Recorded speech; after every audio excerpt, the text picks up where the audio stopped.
Ever tried lifting something way too heavy? Imagine a guy at the gym struggling to lift a small weight, while Python effortlessly lifts a barbell 10 times heavier. That's the power of loops in Python. They let you do the heavy lifting with just a few lines of code. Today, we're going to dive into for loops and while loops so you can make Python work smarter, not harder. Welcome to our Python crash course, video 6. In this lesson, we're diving into loops, one of the most powerful tools in programming. Loops allow you to repeat actions in your code without writing the same lines over and over. If you've ever had to do something repetitive, loops will make your life a lot easier. In Python, we have two main types of loops, for loops and while loops.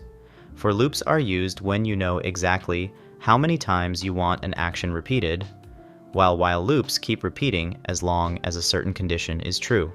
Let's start with for loops. Say we want to print the numbers from 1 to 5.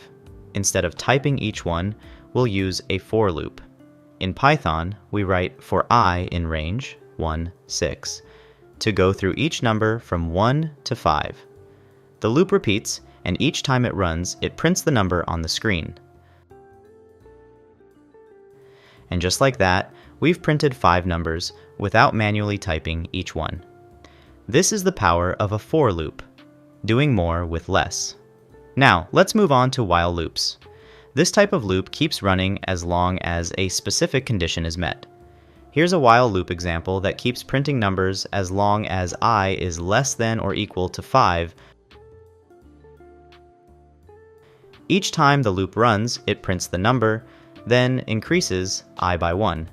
Eventually, when I becomes greater than 5, the condition is no longer true, and the loop stops.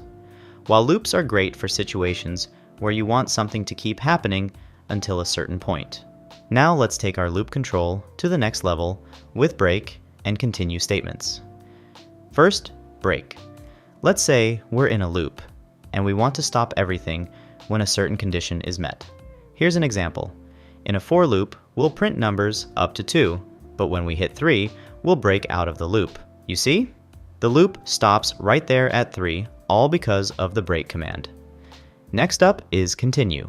With continue, instead of stopping the loop, we skip to the next iteration whenever a specific condition is met.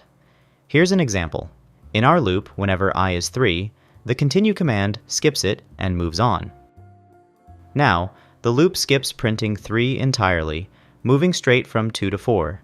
Using break and continue gives you even more control over what your loops do. Interactive challenge. Alright, now it's your turn to try. Here's a quick challenge. Can you create a for loop that prints all the even numbers between 1 and 10?